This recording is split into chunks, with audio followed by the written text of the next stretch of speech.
and welcome back to another episode of the DD Geopolitics podcast. I'm Sarah, joined once again by JM and Lydia. How are you two doing today? Wonderful. Normally. And our guest for today is the wonderful Ray McGovern, former CIA analyst turned political activist, whose analysis of the war in Iraq and the CIA's role in the region has made him into one of the United States' most prominent anti-war voices. Ray, how are you today? Fine, Sarah. Thank you for inviting me. Thank you for coming.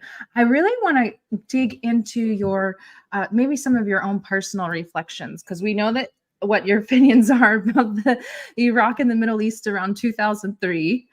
But how do you look at the Middle East now? And through that lens, we see a rebuilding Iraq, and we see a very powerful Iran making a name for itself, for lack of a better phrase.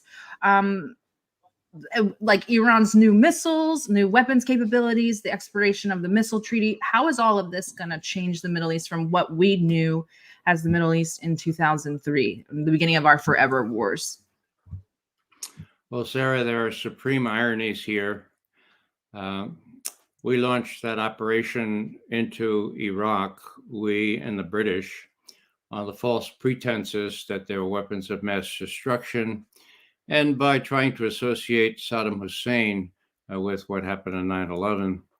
We succeeded with the American people. They were taken for fools.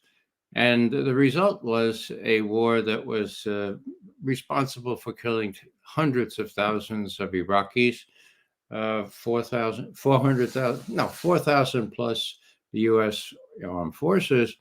But the whole idea, as far as helping Israel was concerned, was sort of achieved in a very myopic way. Saddam Hussein was removed and killed. Okay, so Saddam Hussein posed no more threat to Israel. But what happened over the next few years? Totally predictable. The Shia Muslims took over that country, very close to Iran now. And you have the Iraqis inviting us to leave 3 or 4 years ago. We saying, well, actually, we want to hang around for a while. There's still a couple of thousand U.S. troops in Iraq. And there are a couple of hundred, maybe a couple thousand in Syria as well. What are they doing there? Well, in Syria, they're stealing the oil out there in northern Syria. In Iraq, they're just there to protect our bases there. Why are our bases there? Well, that's another story. So the supreme irony here is that Iran has grown in strength. It has a very powerful ally, Russia, right there in Iraq, right there in Syria. And, Iran has empowered Hezbollah in southern Lebanon and to a degree Hamas. And now Israel is really in danger of being destroyed, really. We'll have to see how this all comes out. The fly in the ointment, of course, has to do with the fact that Israel has nuclear weapons. People know that. Everybody knows that. If Israel is subjected to the kind of defeat that the Arab nations and Iran, supported by China and to a degree by Russia, if Israel suffers that kind of defeat, would they choose the Samson option and pull the temple down on top of all of us? That's a legitimate question. I don't know the answer to it, but it's a very, very volatile situation. I think the fact that nobody has an answer to that question about the Samson doctrine shows the volatility and kind of the psychosis of Israel. But since you brought up the bases in Iraq and Syria, it's so funny because everybody always asks me, what's the U.S. doing in Syria? And I say stealing oil and doing terrorism. I don't know. But Israel has consistently attacked Syria through the last 2 weeks, mostly headaches of damaged runways and of the like. The Iraqi resistance militias have retaliated on their own, striking against these bases in Iraq and Syria. Do you know anything about this resistance militia? What they're about, where they're from, or anything like that? Well, they're largely Sunni, in my view. They're supported to the degree they need support by Iran and others favorable or people favorable to the Sunnis.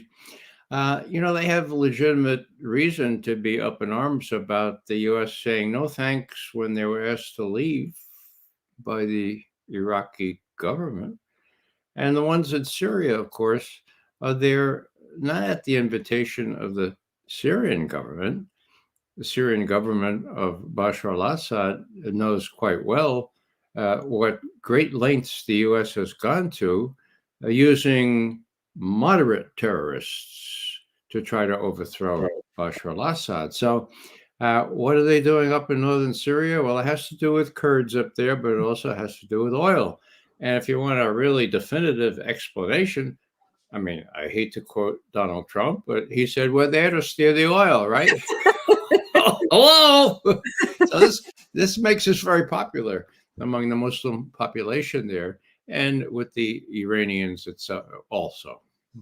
I love the stealing oil thing because Americans will usually go, it doesn't even matter. We barely steal any. And that's like, yeah, to us, but it's crippling the Syrian economy and keeping it locked down. That's right. I want to ask, so got to ask Scott Ritter, and he gave me his opinion. I won't tell you, but on the USS Carney, these attacks from the Houthis in Yemen, we know a lot of people in Yemen. We've talked to them multiple times. Nobody in the Yemeni armed forces nor the Houthis have taken credit for any of these alleged attacks on the USS Carney. We know that the Houthis, being the Houthis, would be more than happy to take credit for it, but they haven't, and it's been almost a week. So what do you make of the silence on behalf of, on the Yemeni side, and like really no definitive proof on the United States side? It's kind of terrifying because our Yemeni friends have said we're really scared that it's not true, and they're just kind of using it as an excuse. Well, Sarah, that cannot be excluded, of course. But as far as I know, those rocket attacks were not directed at the USS Carney. The Carney intercepted them, but they are on their way north, like to Israel or thereabouts. The Houthis are pretty forward-looking, and they're pretty violent, and they're less. They feel themselves less vulnerable to the tender administrations of Israel since they're a little bit farther away, right? So my interpretation of that was, yeah, they shot these rockets. I don't know where they thought they would land. They were headed north, and the Carney, not so much under attack, but saw the opportunity to knock them down and claims that it did knock them down. That's about all I know about that, and I haven't really looked into it as seriously as perhaps Scott has. Yeah, that's true. Scott probably talks about it every day. So now I want to get into the hospital bombing, the church bombing, the bombing of Gaza. I saw some of your recent interview where you kind of delved into your theories about the hospital. I was wondering if you would mind going over that for our listeners. Today, it was last night, late last night for me, the New York Times came out with an article that said, we're not really sure anymore who bombed the hospital, but it doesn't appear to be coming from Gaza, but they will not say where it came from. So what is your theory behind the hospital bombing and whatnots and what have yous? Well, this sounds sort of trite, but it's the way things work in Washington and New York, specifically the New York Times. The New York Times uncharacteristically jumped right on the Hamas charges that it was Israel that bombed the hospital. They've been sort of trying to back off that now. And even though they are talking to intelligence community officials who say, no, it was Hamas, even though there is increasingly persuasive evidence that I have seen that that rocket was shot from the Mediterranean Sea, right from the edge of the sea there in Hamas territory. The New York Times, even though the incentive would be to blame Hamas, they have to CYA, they have to cover their patooties, right? And so they're saying, well, we can't say yes, we can't say no, because earlier we bought what Hamas said, and now it's well, the jury is still out. But the fact that the New York Times is not willing to say, oh, yeah, the intelligence community says it was Hamas. Of course it was Hamas. That's new. You can explain it by covering your own rear end. But, it's still very strange because the New York Times usually marches in lockstep with what people like David Sanger and other people who work part-time for the CIA tend to tell the people who read the New York Times. How do you think that it compares to the market bombing of Konstantinovka? I don't know if you recall that bombing in Ukraine that they blamed on Russia for about 2 weeks until they finally came out and said, directionally, it looks that it was Ukraine. Do you think that we'll ever get a definitive admission, or they'll just kind of let us memory hold this hospital bombing and leave it? Well, you won't let up, Sarah, and those of us who know the real story will keep trying to tell the American people what's really going on.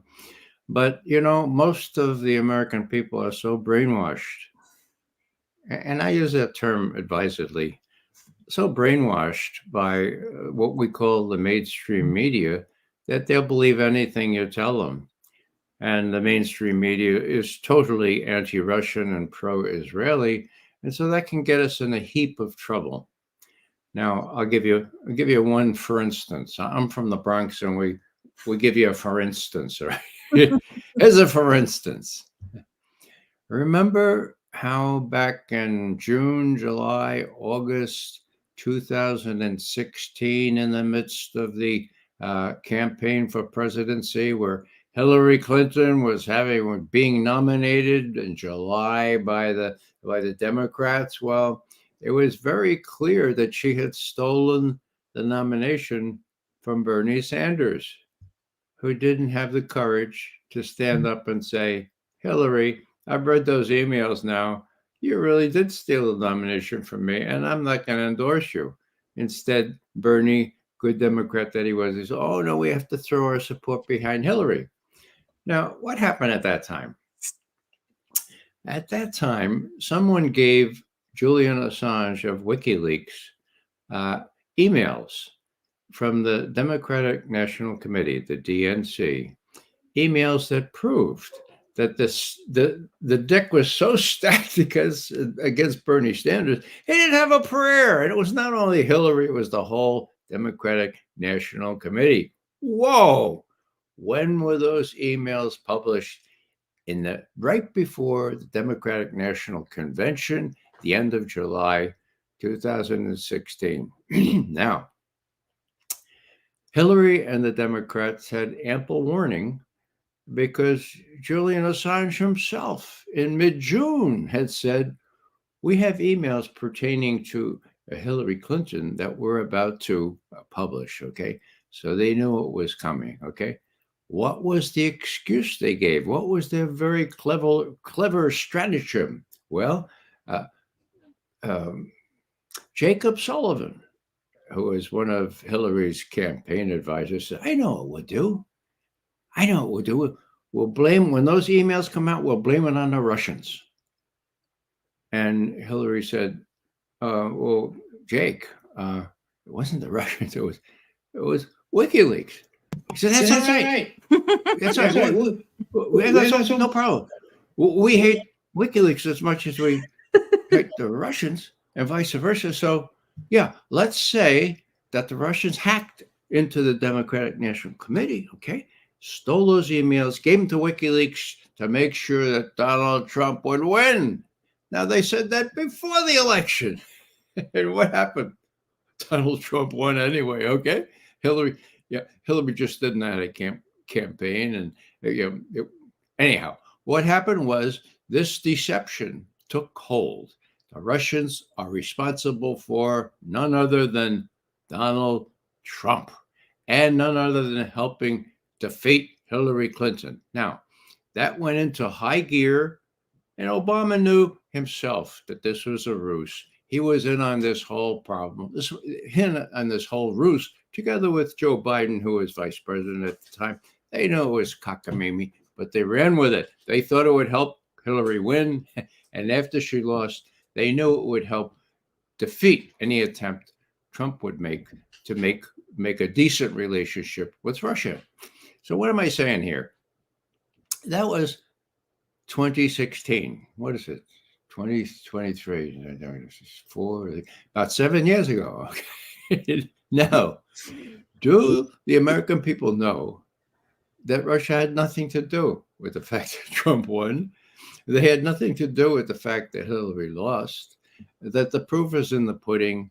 And when the head of the cyber firm, the name of the cyber firm was CrowdStrike, the head was named Sean Henry, who had worked for Bob Mueller for 10 years as a high-tech guy for the FBI, okay? So when he testified before Congress on the 5th of December, 2017, remember these dates because they're significant. He was asked by Adam Schiff, all right, Mr. Henry, so when was it that the Russians hacked into the DNC? And Sean Henry was about to say, well, and then his lawyer pulled him aside and said, Mr. Schiff, actually, there's no technical evidence that the Russians hacked into the DNC. Actually, there's no technical evidence that anyone hacked into the DNC. We never saw any emails leaving the net. So, okay. What's my point here? What did I say? That was December 5th, 2017. 17. Okay. Now, Schiff took over that committee and he kept that evidence, that testimony, under lock and key for 2.5 years. Okay. And finally, in May of 2020, somebody said, hey, President Trump, if you want to get that testimony released, you're the president. Yeah, you could get that released. Now, well, how would I do that? Well, have your director of national intelligence tell Schiff, if you don't release that testimony, I'm going to do it, and I'm going to do it tomorrow. So what happened? On the 7th of May, 2020, that information was released. Now, they hid it in a series of 54 other documents, okay? But it was out there for anybody to see. What did the New York Times do? Or the Washington Post, Wall Street Journal? They did a Schiff on them, okay? They put it down under lock and key. So you do the math.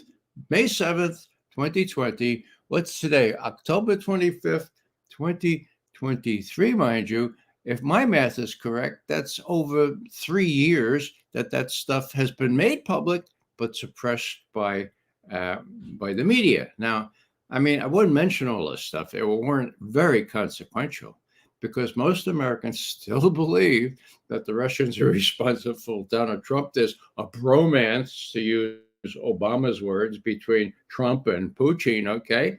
And they're conditioned to believe that Putin's a devil incarnate, and that if we have to do a war against Putin in, Ukraine, or maybe in the Middle East or Southwest Asia, as they call it now, well, the Americans will support that because they're brainwashed into thinking the Russians are responsible for all manner of evil that they're not responsible for. And just to point that out, just to cite that testimony is news to everyone. And then when they think about it, oh, yeah, prove that. And when I point them, now get this, when I point them to the House Intelligence Committee website, download it. And they go there and say, it's not there. Oh my God, not there. No, it was pulled. They put it to a different website. Now you can still get it, okay? But that's That's the extraordinary lengths that these cliques have gone to. And, it wouldn't matter so much were it not for the fact that the American people easily moved to support whatever has to be done against those evil Russians. Then the evidence evaporates as soon as you look closely at it. You can't get that from the mainstream media. That's why I'm delighted to go and talk to your audience and try to bring them around to say, well, look, it's not the way it seems.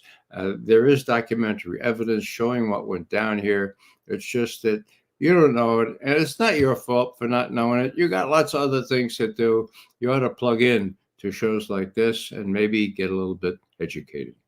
That was Tim telling you guys to watch the show every episode. Just I want to delve into this propaganda. And first, what that you brought up. So first, I want to bring up Netanyahu and how bad he is at using propaganda. Bibi Habibi, bad at propaganda? Never. He's Bibi Habibi. Bibi Habibi. What? So this ground invasion that I'm kind of convinced is not real. So we've had the ground invasion was supposed to happen imminently for about a week. Now it's been delayed. Today we're told that Israel has agreed to delay the invasion until the United States can get into place. Netanyahu said that there's a date, but he won't tell us the date. What should we make of all of this? Is it a sign of weakness? Or do they just want to allow the Palestinians to starve or waste away? Or will we actually see a ground invasion? Or is it just more peacocking and posturing by Bibi? Don't cry for me, Bibi Netanyahu. He's between a rock and a hard place. And I don't mean Iraq, as in Iran. He's got a personal stake in this, Sarah. He's going to go to jail if they remove him from power. It's in the cards. So the reason that he has accepted or acquiesced in these very hard right extremists as part of his government, it's the only way that he can survive, not only politically, but stay out of jail. Okay? Now, what will he do with respect to Gaza? Part of his motivation will be informed by that consideration. And nobody mentions that, but that's a very real personal stake he has in all this. Now, everybody and his brother, except Tony Blinken, Jake Sullivan, Victoria Nuland at State, wants to have a little pause, wants to have a ceasefire, wants to at least try to get the hostages free before all hell breaks loose in the Gaza Strip. All hell has already broken loose. Figures from last night or for the last 24 hours, it's 700 plus Palestinians killed by the Israeli bombing. Will they invade? Well, Tony Blinken, our Secretary of State, has given them carte blanche to invade. He has said, what was it, Face the Nation, I guess, on Sunday. He said, look, we're not going to tolerate a pause in the bombing, for the hostage or any other reason. No pause in the bombing. No ceasefire. We don't see any ceasefire. Our focus, his word, our focus is on helping the Israelis to succeed in their military operation, period, end quote. Now, that identifies the United States with Israel, and Israel has been, over the last couple of days, committing genocide. You can call it ethnic cleansing. You can call it collective punishment. Those are bad in and of themselves. Genocide. I don't think we want to be associated with genocide. And, every now and then you get somebody leaking to the New York Times saying, now we're trying to moderate the Israelis a little bit, but they're their own people and they're going to make their own decisions. So we prefer that they not kill quite as many people. But look, there they are. And the White House spokesperson John Kirby says, war is awful, war is terrible. Here, anyway, he says, this is war. It's combat. It's bloody. It's ugly. It's going to be messy. And innocent civilians are going to be hurt going forward. End quote. Oh, well, so just so you understand, that's how messy it's going to be. Genocide is sort of like that. Now, there are 2.3 million Palestinians, or mostly Palestinians, in Gaza. Okay. Now, what does that mean? Ethnic cleansing or genocide against 2 million? Well, does it have to be 6 million? Is it only when it gets to be 6 million, as it was during the Nazi Holocaust, that we worry? Or, or does it have to do mostly with the Palestinians who don't really look like us? And, well, what is it? What's the divide between objectionable genocide and 2 million? It just boggles the mind. And the U.S. is isolated on this. I witnessed the fact 5 days ago at the UN when the U.S. was the sole veto. What was the proposition? A ceasefire, for God's sake. Makes eminent good sense. A ceasefire. And the U.S. had to veto it. And what was the count? 12-1. 12-1. 2 abstentions. Britain and Russia? I mean, the pretense that after Ukraine and what's happened in Gaza now, that Russia is sort of isolated. Well, it's not Russia that's isolated. It's the U.S. that's isolated. And you have a very, very untenable situation here, Sarah. You have the lily white West embodied in NATO. Look at all those countries. What makes them distinctive? They all look like me. Yeah? Not as old as me, but yeah, they're all white. Okay. The Turks may be a blend. Okay. Against the rest of the world, for God's sake. That's not multipolar. That's bipolar in both senses of the word. Okay. Now, what does that mean? That means that the majority of the world, the vast majority, people of color, up against this kind of residual white hegemony, which is going to kind of fall apart. And under the impact of what's going to happen in Gaza now, I dare say it's going to fall apart even more quickly than people might have thought before. So a lot is at stake. The last thing I'll say is just as don't cry, Bibi Netanyahu. Well, don't cry, Joe Biden either. I mean, Joe Biden, let's face it, to the degree he's compos mentis, he has a lot to worry about. What do I mean? They got the goods on him. I mean, all you have to do is read what Professor Turley has been writing.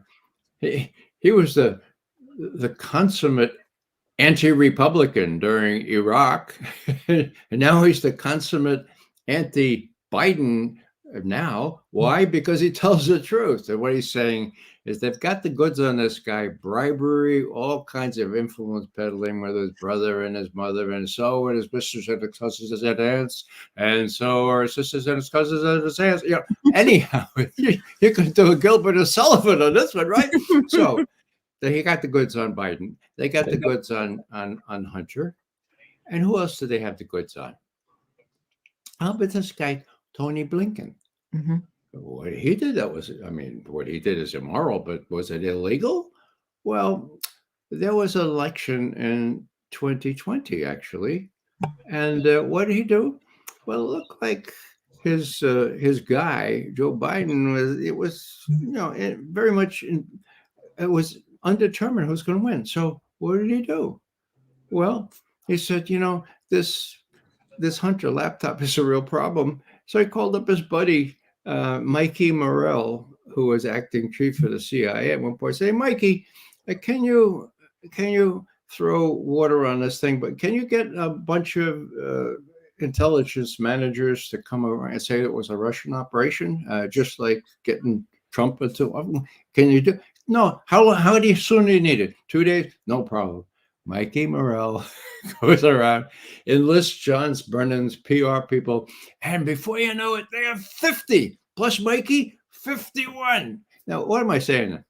Well, it was Blinken that asked Morell to do that.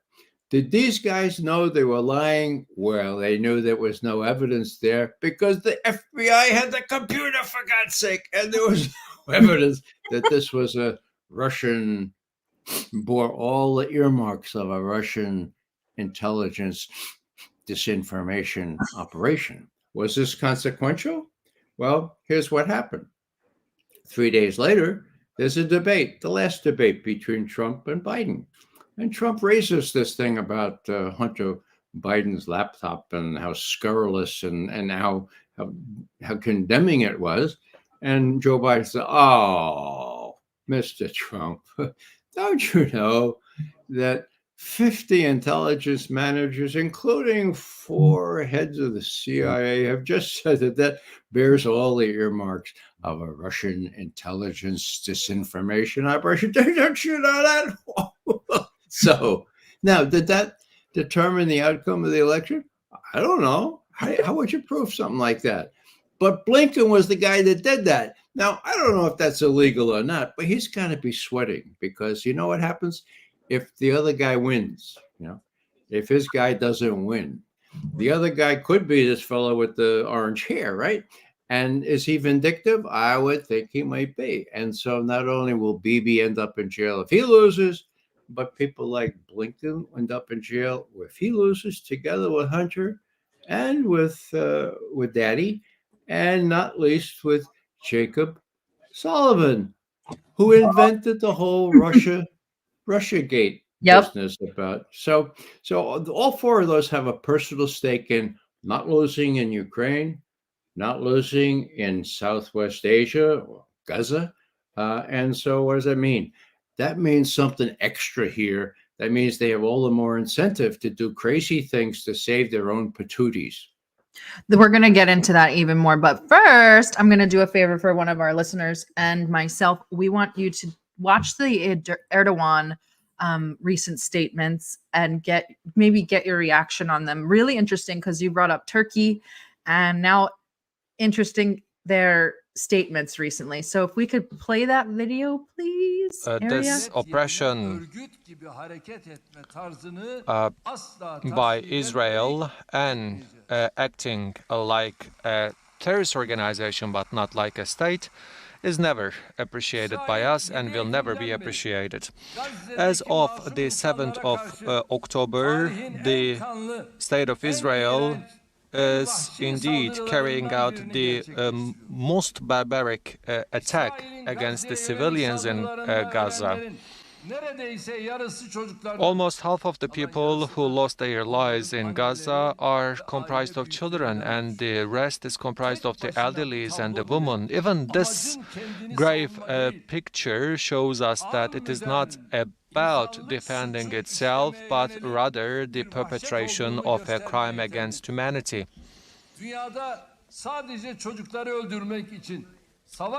So, with the fighter jets, they are bombing the cities and hospitals and the shrines and the mosques and the bazaars and the houses. With their tanks, with their weapons and arms, they are carrying out this humane attacks. I wonder there are any other army or any other state who perpetrates such kind of crime against humanity. So I would like to call upon the whole world and Israel. So they are conveying meetings, and in the last meeting they have come together. So the whole West identified Hamas as a terrorist organization. So I would like to call upon the whole world. Israel, maybe you are such an organization because the West is indebted to you, but Turkey has no debt towards you at all. I don't know if you've seen it already, but quite strong words coming from Turkey and maybe a little ironic as well. But what do you make of it? Is this are they using Gaza as a way to kind of stick it in the face of the West? Or do you think that that Erdogan is being authentic or what? Because I get confused because Turkey's such a an oddball always. It's like a wild card whenever things, because of their geopolitical stances and location, them being at a pivot point. But their interests in Syria don't coincide with a defeated Israel. Their interests in the greater or the pan Ottoman Empire or the resurgence of the Ottoman Empire don't align with an Israel defeat. So what do you make of this? Well, Sarah, I think Erdogan is trying to don the mantle of the head of the Muslim oppressed peoples here. As you have pointed out, he's pretty strong on his rhetoric, and he's a little bit wishy-washy when it comes to action. But this time, he's joined by the Iranians. I mean, here's the Iranian president calling up the head of Saudi Arabia. Huh? It's a week ago. Calling up the head of Saudi Arabia, said, "What are we going to do about this terrible stuff with the Israeli retaliating in Gaza?" We have the Arab ambassadors in Beijing asking the Chinese foreign minister, "Would you convene us and so we can get our heads together and get our heads around this thing, because this is really very serious. What's about to go? What's happening?" So the question is, what will happen? What will happen if the Israelis do mount their ground offensive? It looks like it's some time in coming, but let's say they do try to go into Gaza with their tanks, okay? Well, will Hezbollah come in from the north, from Lebanon? Will they stir up a real armed uprising? And if they do, will jets from the USS Gerald Ford try to interdict those? Will the US get involved militarily? And if so, will the Iranians sit still? Will the others who have military potential in these areas sit still? Will the terrorists in Iraq and elsewhere, Syria, will they hit out against US bases still there, uninvited, unwelcome? Or worse still, from a domestic point of view, will the kind of people that did 9/11, will they be motivated to do more such 9/11s because of, as Khalid Sheikh Mohammed put it, he was the mastermind behind 9/11, because of their deep hatred for one-sided US support to everything Israel does. So terrorism, you ain't seen nothing yet. If the Israelis persist in going into Gaza, trying to clean it out, my guess is they're trying to drive all those people into Egypt, into the Sinai. There's even a plan that has now been divulged to give them housing in Egypt and get rid of them and develop a really nice beachfront there in Gaza for Israeli settlers. I mean, if it comes to that, this time, the correlation of forces, which, used to be sort of like this, is bent. And when I say bent, I mean bent in favor of those who identify with the Palestinians. And as I say, you have China involved now, for God's sake. Not only China, Saudi Arabia, Iran, Syria, Iraq, Jordan. Even the king of Jordan was unwilling to see President Biden when he came that way. So the shift in the correlation of force is really important. Mm-hmm. I'm sorry? We actually wanted to talk to you about something that we discussed in our team today. So we want you to be a part of this conversation with us. Obviously, we are people who post news every day, 24/7, and we analyze things. And one who has been following the Russia-Ukraine conflict for almost 2 years now can't help but notice some of the, let's say, similarities in the coverage that you see in the media of this conflict that we're currently witnessing.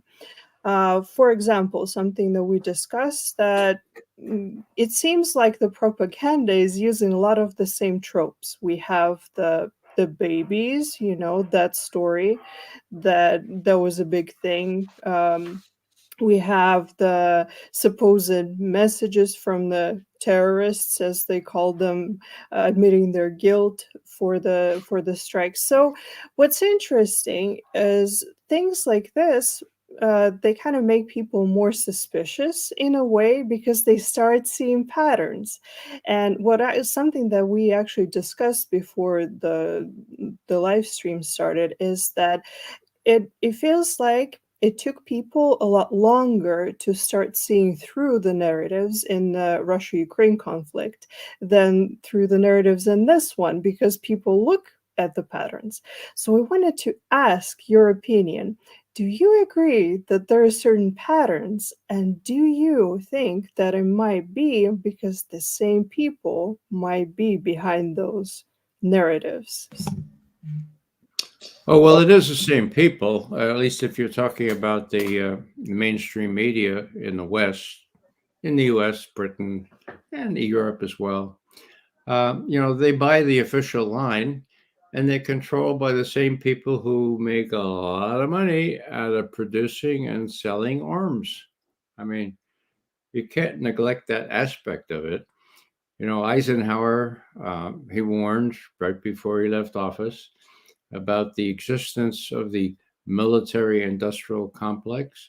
He warned that they had gained more power than ever before in the history of our country, and that they would continue to accrete more power, and that the only antidote to that would be a well-informed citizenry. now, now, there is no well-informed citizenry, at least not in the United States. So that's where there's a premium on alternative media. And I think, Lydia, you're right in suggesting that this is new, that people do know where to go for alternative views if they have the time, if they have the inclination. Now, the time, a lot of people have two jobs. They come home, they put their feet up and feed the kids, and then watch Fox News, for God's sake, to be entertained. So that's not really very helpful. And the incentive, well, most Americans still are very reluctant to believe the worst about our support for things like, well, let's call it genocide. That's what's going on in Gaza right now. Okay. So they're predisposed not to believe that, but just sort of screen it out that this is Palestinian or Arab or Muslim propaganda. So we're up against it. The good news is that, as Julian Assange sort of instituted, there is a fifth estate. The fourth estate is moribund, okay? But the fifth estate, well, they're trying to suppress it, but they can't really. And so I don't know, maybe people are hearing us today. That's good, okay? People can get educated. The trick is to, not the trick, the challenge is to get before people who are really interested but don't have time and don't have inclination to hear the truth. And that's a high bar. That's a big challenge for the rest of us. I'm not sure I handled your question very well, Lydia, but you feel free to follow up. I do. I want to expand on Lydia's question. So I know you don't Twitter a lot, and I don't blame you at all, but it's the Twitter landscape. So we know that people are starting to kind of shy away from mainstream media because of all of the things you previously discussed, the Russia lies, the lies from Ukraine, like Lydia mentioned. But now we have these huge, and I don't want to call them bot farms because they're not even bots. They're real people, but that are on Twitter, and they're these huge accounts, and they're disseminating the information before it's even in the media, and then kind of trying to steer the narrative. So, and these are people from like our think tanks. This is going to be a really stupid question, but I want you to answer anyway. how intertwined are this the Mossad, the Hezbollah, like all of these things are, how closely intertwined are they with the CIA and these think tanks, and like there must be money flowing all over the place. Well, there is money flowing all over the place. The Defense Department budget is example A. With respect to Twitter, my son, who runs my website, said, Dad, you got to get on Twitter. And so I did, 7, 8 years ago. And I find that I'm getting 100 new followers every day at Ray McGovern. Okay. So what does that mean? Well, I'm up to 47,000 plus. Huh? And, just a couple of weeks ago it was 44,000 or so. So people know where to look for what I have to say. And indeed, I'm really, really encouraged by the fact that 100 people a day, and that's not an exaggeration, look it up, okay? 100 people a day are looking at me on Twitter. I found that composing the most eloquent prose in a nice page and a half article was, it's good. It's what I used to do. It's what I know how to do. Cite your source and all that stuff. People are much more likely to see you on Twitter or on YouTube. Okay. So I've not stopped writing. I stopped long enough every 2 weeks to write something substantive. But meanwhile, people need to be informed on a daily basis now. So Twitter is an art form that can be abused, but it seems to me that I've been able to use it to good advantage, and I'm thankful to my son, who used to always say, "Look, Dad, don't forget to mention your website, for God's sake, raymcgovern.com." Okay, and Dad, look, tell him also, if you don't get it, you don't get it. But I'm far too humble, Sarah, to repeat that. So I won't tell you. You just did. You just Oh, your son must be proud. He's your best marketing agent. He's propagandizing you too. So and then now with that, so I saw a tweet. It wasn't you, but it actually made me think of you because you're an anti-war speaker. But it was somebody wrote a tweet that said, it was another anti-war account, and it's escaping me right now. It said, "Thanks for joining us, the anti-war right. It was nice knowing you while it lasted." Because our right wingers have gone from no more money to Ukraine, this is a waste, to now let's bomb all of Gaza and expand Israel throughout the entire region. That's why I asked about the kind of think tank people being in bed with Israel. Yeah. Sarah, let me add a little vignette here, which was important to me when I reflected on it. The first time I met Julian Assange in person, it was at the Ecuadorian Embassy in London about 12 years ago now. And a couple of my colleagues, veteran intelligence professionals for sanity, were in the anteroom. There's some small little waiting area. We're having a little wine and cheese. And Julian comes in the door, and I was right next to the door. And so I said, "Julian," I said, "Ray McGovern." He looked at me and says, "I know." And so I said, "Oh, you read my stuff?" And he said, "No, I see you on YouTube." Now, Julian was 49 at the time, right? So he's at the sort of borderline between what I consider to be young people and old people like me. But even he was saying, "Look, McGovern, write the fanciest prose, the most persuasive essays you can, but I see you on YouTube." Now, It took me a couple of years to get that through my craw, but now I'm all over YouTube. Lots of people interview me I'm averaging one a day, sometimes two.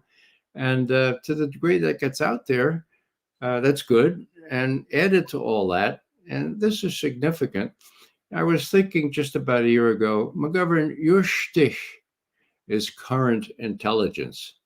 That's what you did. You were a glorified journalist. You had to tell the president every day, 6 days a week, what was going on, and to the degree you could interpret it like right then, okay? I wish I could do that now. And guess what?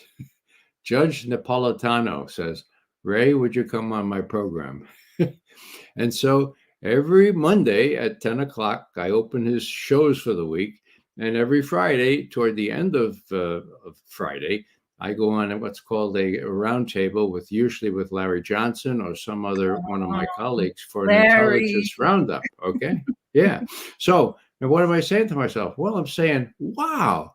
Now, why do I spend all day Sunday getting prepared for questions not only on Russia, but on just about anything that not Vice President Bush or President Reagan's going to ask me, but Judge Napolitano is going to ask me. And I'm not talking one-on-one anymore, which is it's sort of negative on one point, but on the other point, I'm talking to the 200,000 subscribers that Judge Napolitano has. So, in a word, what I'm doing now is appearing every time people ask me to appear, including right now as we speak, and also trying to keep up with things in a way that I was required to do because, it was quite a task to be prepared to field any question that Bush or Secretary Schultz or Secretary Weinberger or whole series of national security advisors or the vice president would ask me, and I couldn't answer them all, of course.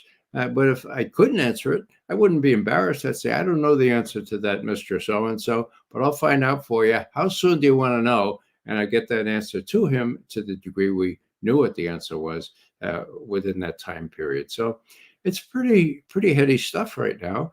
And as long as I'm able to do this, and as long as as my short-term and long-term and medium-term memory stays in better than Biden's, let's do an invidious comparison here, then I'm equipped to do that. I'm energized to do that.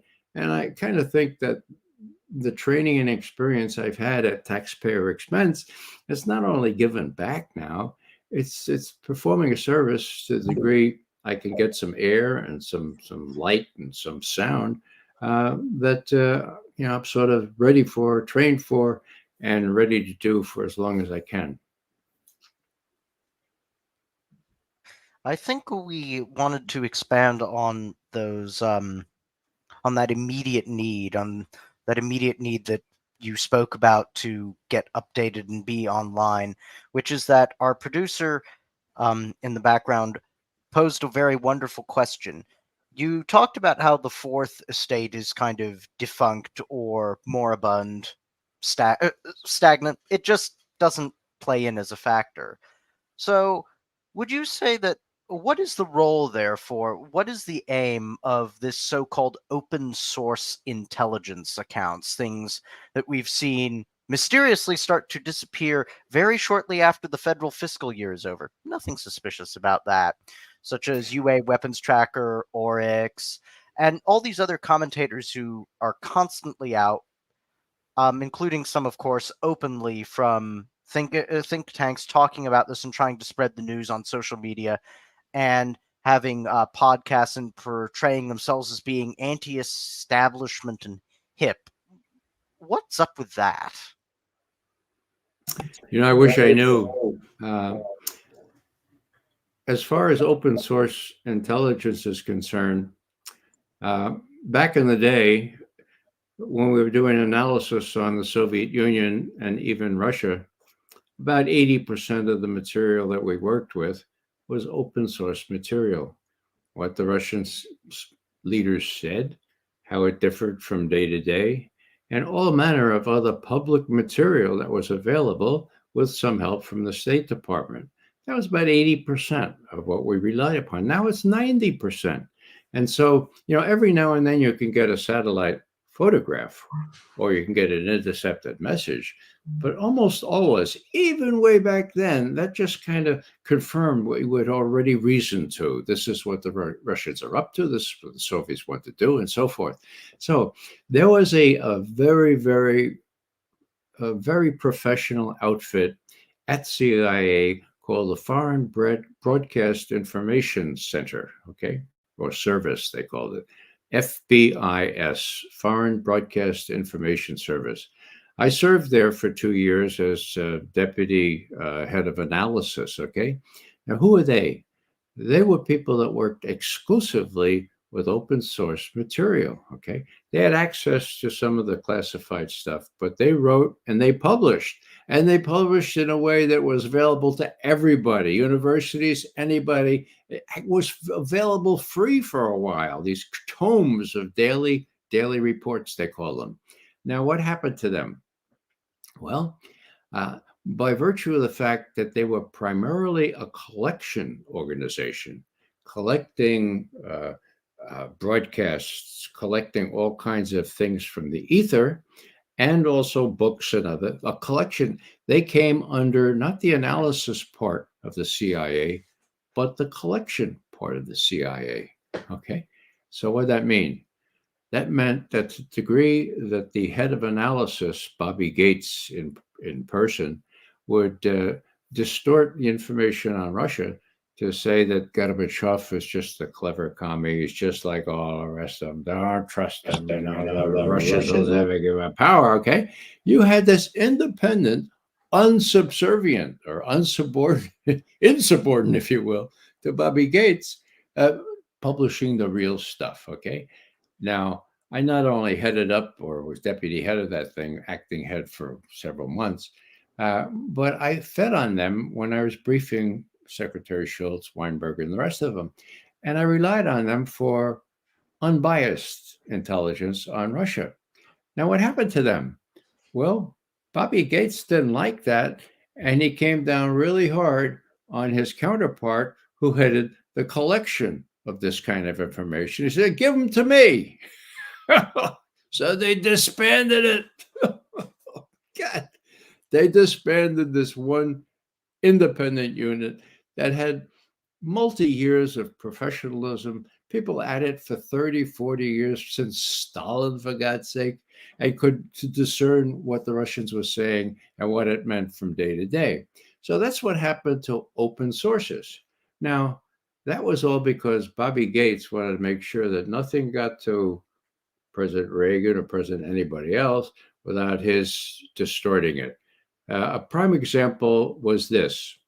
The ABM Treaty, the Anti-Ballistic Missile Treaty, prohibited research of the kind that would be testing this kind of missilery, right? Okay.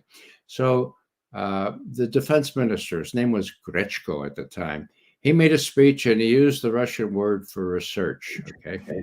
Исследование, okay?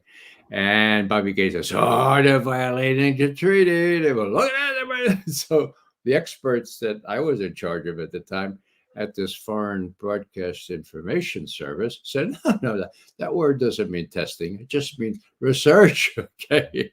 Well, that was a big Donnybrook. We got our views in front of very important people, and Bobby Gates got very, very angry with us, and that was the end of the Foreign Broadcast Information Services Independent Analysis Group. Now, I have another story that's similar, which is even more important. And that is that the CIA used to run something called the National Photographic Interpretation Center, NPIC. Okay, what was that? Well, those are the guys that found the missiles in Cuba. Those are the guys that did cratology. They could look at the dimensions of a crate on a Soviet ship and determine exactly what kind of weapon was in there, okay? These were really, really terrific experts, okay? So what happens? Well, back in the 90s, when John Deutsch was head of the CIA, on his way, he thought, to becoming Secretary of Defense, it was all wired. His boss or his patron was going to make it happen. Didn't work out that way. But to ingratiate himself with the Pentagon, what did John Deutsch do?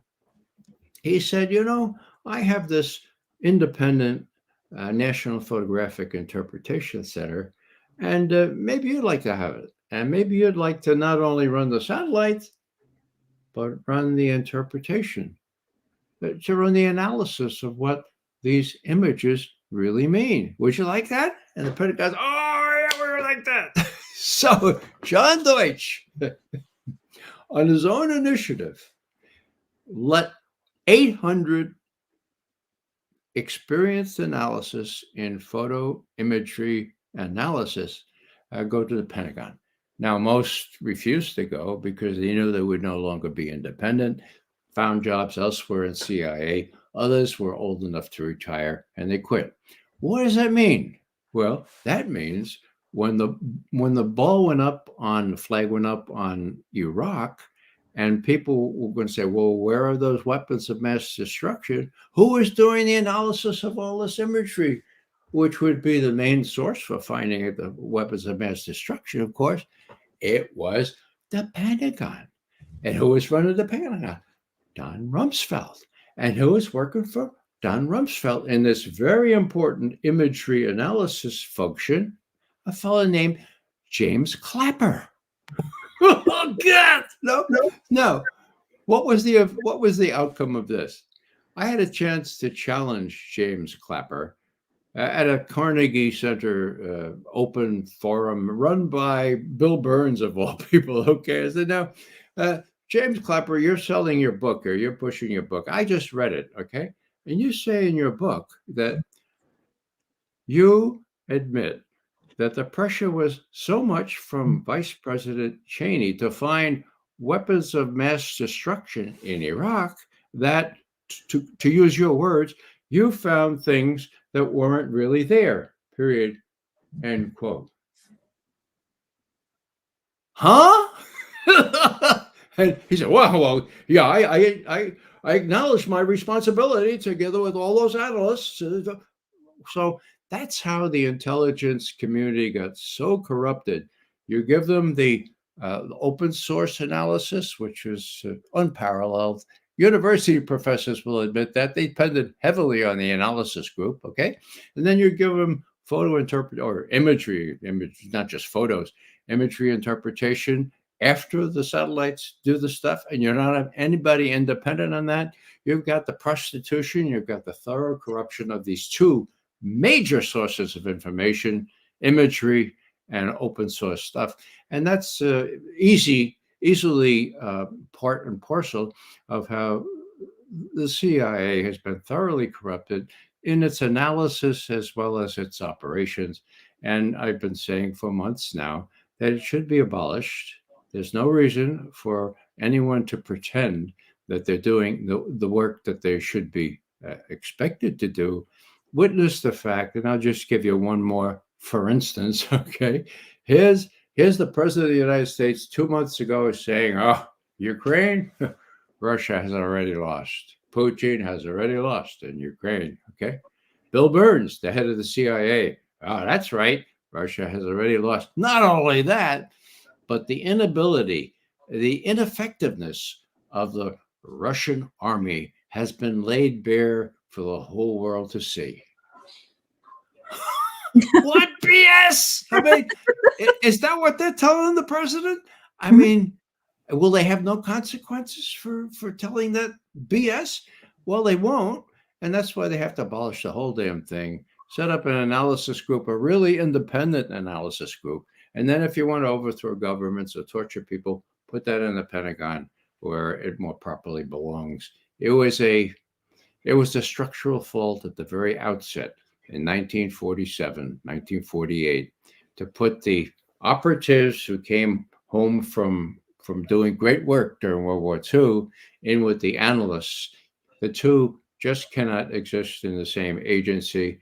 The director who's responsible for both parts of the agency can't be destroying Nord Stream Pipeline 2 and also reporting, well, we don't know who destroyed who destroyed the Nord Stream Pipeline 2. It's really crazy. It's time to deal with it, the more so since we know who killed John F. Kennedy, and that was the CIA in cooperation with our high military, even portions of the FBI and the Secret Service. I think that you touched on a really good point because people have this very deathly fear of the CIA, and I'm often like, the CIA is not really the FBI and the CIA are not really the FBI and CIA of your dad's time. Like, they're very despotic and kind of like corrupt now and don't really like function in the way that they have in the past. But you brought it up, and I'm going to try to navigate this question without getting us all in trouble. So we have an abundance of dual citizens throughout our government, dual citizens with Israel and the United States. It's kind of absurd how many dual citizens we have in our government, which it's just incredible. But I wanted to know, you touched on it earlier. Not only is there this evidence, but why we have the evidence of the 2 UN vetoes over language in the propositions. One was vetoed because it didn't give Israel's right to self-defense. The other one was vetoed because it didn't condemn Hamas properly. And then the peace talks in Cairo were squashed because they didn't give Israel the right to self-defense. Why are countries so afraid of Israel? It can't be anti-Semitism anymore. We're way past that. You mentioned them having something on Biden, on Blinken, on Al-Qaeda is our friend in Syria, Jake Sullivan. But why? Like they have a whole, I don't know if you'd agree with me, but I would agree. I would say that the United States had a decent hold on Israel as a big brother or a father. That power dynamic has completely shifted in my eyes. And now Israel kind of holds the West hostage. And I just don't know if it can't be anti-Semitism. I don't know if it's the Samson option or if it's, or something even deeper and darker than that. Well, Sarah, this is a $64 question. The top of the State Department has been peopled in recent years by Zionists. I mean, the fact that they're perhaps of Jewish religion or ethnicity doesn't really matter. It's Zionism that's the problem, right? And when you have Tony Blinken going to Israel and saying, now, remember, I'm a Jew. Well, what does that have to do with it? You're supposed to be representing the United States of America. You're supposed to be dealing with problems such as they exist in the Middle East. And if you start out saying, well, I'm a Jew, well, you're already saying I'm prejudiced, I'm biased, and I have reason to be biased because my father-in-law or my stepfather had friends in Auschwitz and all that stuff. This really should be beside the point. But all our negotiators over the years, the top of the State Department, including guys like John Kerry, and they've all been very much Zionists, okay? Now, Zionist is a political thing. It's not an ethnic or religious thing. So you're right in saying, well, is this copacetic? No, it's not. And, it's bad enough that we realize that. The rest of the whole world realizes that, okay? And so the question is Israel wagging the dog here? Or woof, woof, 3.8 billion, isn't it? $1 billion a year go to Israel for their arms. That stuff we produce ourselves. So is this unbiased? Could we ever pretend once again to be a honest broker? Well, of course not. And the big news now, of course, Sarah, is that things have changed. Witness what Erdogan just said. He's filling his oats. So are the Iranians. And, this may not be bluff this time. And I dare say if Hezbollah gets involved in the northern part of Israel, threatens Israel, and if Tony Blinken is able to persuade that fellow Austin, who's the Secretary of Defense, to send some fighter jets to do battle with Hezbollah, to bomb the hell out of southern Lebanon, well, then not only Iran, but Iran is going to have to make some tough decisions, and it doesn't have to get involved militarily. It can simply say, all right, you guys, you have free reign there in Iraq. You have free reign in Syria for those recidivists or the residual people that the U.S. still has on the ground there. For what purpose other than to be targets? Well, targets, why would you put two not one, but two large aircraft carrier strike groups. That's what they're called now, in immediate proximity to all this. I mean, would you have some hidden desire to have them attacked so that they can retaliate? Are they good targets? Well, when I learned that the USS Gerald Ford is more than 3 soccer fields, not only football fields, but soccer fields. Like, I mean, hello, give me a drone, and with 1 week of training, I could hit that target. So what are they doing there? Do some American leaders really hope that they'll be targeted so they get their war with Iran and maybe even with the arch enemy, Russia? I mean, these guys are unhinged. Yeah. And as I said before, they have personal stakes in all this. I think we're all at a more dangerous stage now, not only in Gaza, but all in Ukraine as well, that U.S. forces can get directly involved with Russian forces. God help us, Chinese ships are in the Persian Gulf right now. And it would come to a no good end, as the Chinese used to say when they weren't so elegant in their prose. Well, I think that's a very good place to end on, a very bleak note. We've laughed, we've cried, we've sang for Bibi.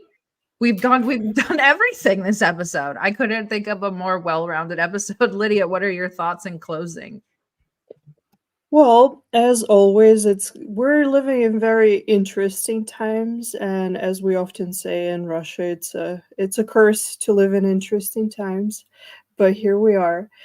But it's definitely going to be just like you said, it's an interesting place, an interesting atmosphere to navigate. A lot of factors are at play, and for me personally, as someone who writes the news every day, follows the news very closely every day, it's interesting to see how different countries, they kind of step in, and sometimes they do things that you don't expect them to do, and things are shifting every day. Things are very unbalanced, but it's great that we're able to be here and to provide our perspectives, and actually, just like we talked about, to provide something that is different from the mainstream, which we know, to put it mildly, is not always reliable. So we're very grateful that you're able to tell us a lot of very interesting things, and we're sure that our listeners enjoyed.